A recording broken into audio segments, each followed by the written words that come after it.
রাজাকার বলেছেন শেখ হাসিনা দেশের যখন যুদ্ধ চলে আমরা তখন আর্মির পাহারায় তাদের তত্ত্বাবধানে আমরা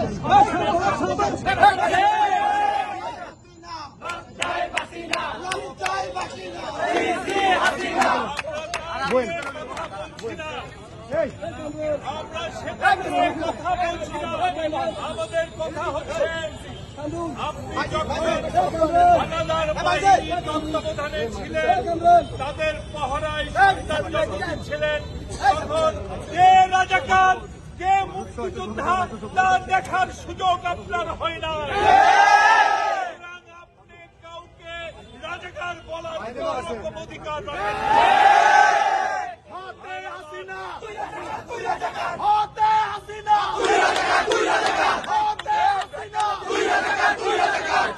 আমাদের ভারপ্রাপ্ত চেয়ারম্যান সাহেব এই আন্দোলনের সমর্থন ব্যক্ত করেছেন, বিএনপি আন্দোলনের সমর্থন দিয়েছে।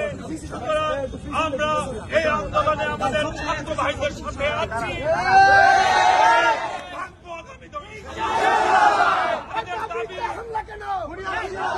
দাবি আদায় না হওয়া পর্যন্ত আমরা তাদের সাথে থাকবো।